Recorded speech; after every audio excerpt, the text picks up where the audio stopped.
दिल, कहीं मुझसे दामन छुड़ा तो न लोगे। हाय अगर मेरी राहों में हो जाने वफा, किसने आँखों में मेरी सजाए ये सपने सुहाने। की है वो दूर कहीं, अता पता मालूम नहीं, को रीना तो पाकिस्तान के पहले पॉप स्टार अहमद रश्दी को दुनिया से गुजरे तवील अरसा गुजर चुका है, लेकिन उनकी आवाज़ में गाए हुए गाने सुनकर आज भी उनकी फ़नी सलाहियतों की महक को महसूस किया जा सकता है। अहमद रश्दी ने 70 और 80 की दहाई में बनने वाली फिल्मों में अपनी मशहूर कुन आवाज़ के जरिए शौकीन मौसीकी की समातों में रसगोले और उम्दा नगमात की बदौलत 3 दहाइयों तक फिल्मी सनत पर छाए रहे। शौक व चंचल और मज़ाहिया गीतों में उनका कोई सानी नहीं था। तमन्ना खत है तुम्हारा, प्यार भरा अफसाना, दिल ले लो।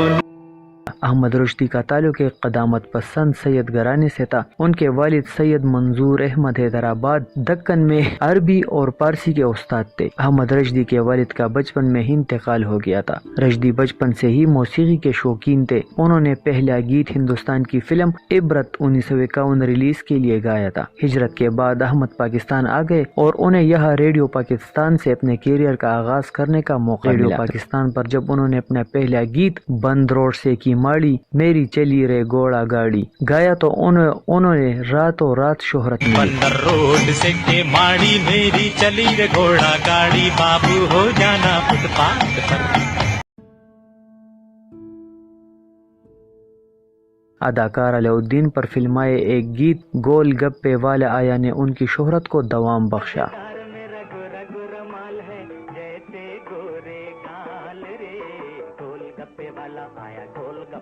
अहमद रश्दी ने मौसीकी की तरबियत बाकायदा किसी उस्ताद से हासिल नहीं की थी, बल्कि उनकी ये सलाहियत खुदादाद थी। मौसीकी और गायकी उनकी रग रग में रची हुई थी। रश्दी हिंदुस्तान के मशहूर फिल्मी गुलकार किशोर कुमार के भी आइडियल थे और किशोर कुमार ने इंग्लिस्तान में रश्दी मरहूम के गानों पर परफॉर्म किया। उन्होंने गजल की गायकी में भी अपनी एक मुनफरिद तर्ज ईजाद की। चॉकलेटी हीरो अदाकार ईद मुराद के साथ रश्दी की जोड़ी बहुत कामयाब रही और इस जोड़ी के सारे नगमात हिट हुए।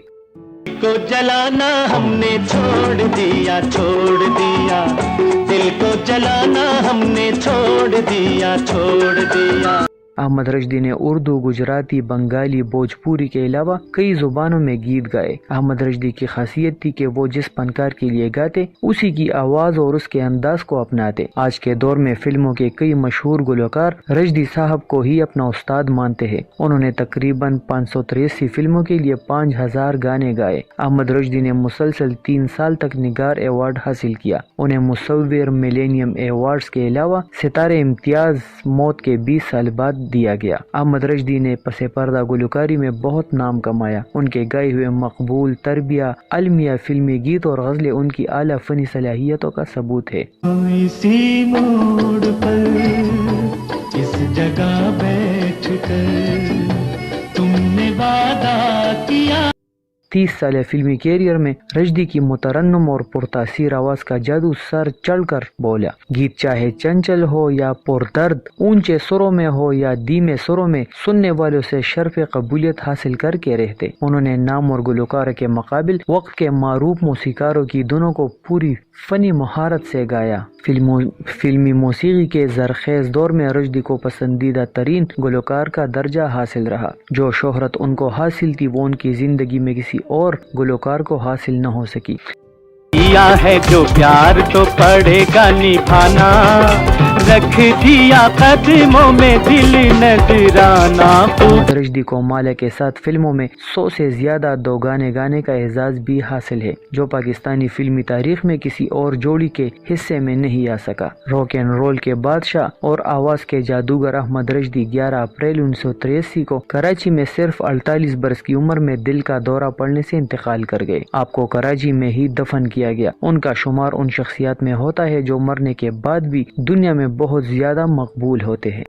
मैं दामन को फैलाऊं, मैं क्यों कोई احمد رشدی پاکستان کی فلمی تاریخ کا اتنا بڑا نام ہے کہ جس کے ذکر کے بغیر فلمی گائیگی کی تاریخ کبھی مکمل نہیں ہو سکتی۔ 60 کے عشرے کے ہر دوسری یا تیسری فلم میں ان کے گیت لازمی ہوتے تھے۔ اس دور میں وہ نوجوان فلم بینوں کے سب سے مقبول ترین گلوکار تھے اور تقریباً ہر قسم کے گیت گانے میں ماہر تھے، لیکن شوخ و چنچل، چھیڑ چھاڑ کرنے والے کامیڈی اور پیروڈی گیت گانے میں لاسانی تھے۔ احمد رشدی کو پاکستان کا پہلا پاپ گلوکار بھی کہا جاتا ہے۔ انہیں اردو فلموں میں سب سے زیادہ گیت گانے کا اعزاز بھی حاصل ہے، جبکہ وہ عید مراد کے لیے 150 کے قریب گیت گائے، جو ایک منفرد ریکارڈ ہے۔ اٹھ گئی کیوں مجھ سے تیرے آنچل کی مہکار، بتا کیا یہی ہے تیرا پیار۔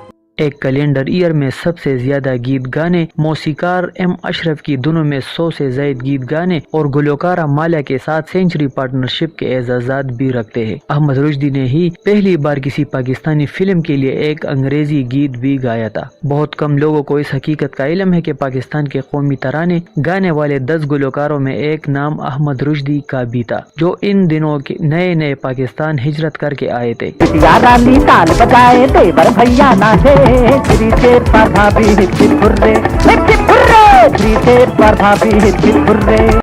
حیدرآباد دکن کے ایک سید گھرانے سے تعلق رکھنے والے احمد رشدی کی پیدائش 1934 میں ہوئی تھی اور بچپن ہی سے گائیگی کا شوق رکھتے تھے۔ کلاسیکی موسیقی سے عدم واقفیت کے باوجود اتنے خوشگلو گلوکار تھے کہ ان کی آواز کو موسیقار ہر رنگ میں ڈال لیتے تھے اور وہ مشکل سے مشکل ترین گیت بھی بڑی آسانی سے گاتے تھے۔ 1954 میں ریڈیو پاکستان کراچی سے منسلک ہوئے اور خاص طور پر بچوں کے پروگرام میں ان کے گیت بڑے مقبول ہوئے۔ اپنے پہلے مشہور زمانہ ریڈیو گیت بندر روڈ سے کی ماڑی، میری چلی رے گھوڑا گاڑی، بابو ہو جانا فٹ پاتھ پہ سے انہیں بہت شہرت ملی، جو انہیں فلموں میں بھی لے آئی۔ فلم کارنامہ میں پہلی بار گایا، لیکن فلم انوکھی پہلی ریلیز ہو گئی تھی، جس میں ایک کامیڈی گیت بڑا پسند کیا گیا تھا، ماری لیلا نے ایسی کٹار، جو لہری صاحب پر فلمایا نہ پڑی، جس کی ایک وجہ یہ ہو سکتی ہے کہ وہ ابتدائی دور میں صرف کراچی کی فلموں میں گا رہے تھے، جن کی باقی ملک میں مانگ نہیں ہوتی تھی۔ لیکن جب 1961 میں لاہور کی فلم سپیرن میں انہوں نے منظور اشرف کی دھن پر یہ گیت گایا، چاند سا مکڑا گورا بدن، تو ان کو ملک گیر پہچان مل گئی۔ اگلے سال کی فلم مہتاب کے سدا بہار شوخ و چنچل گیت گول گپے والا آیا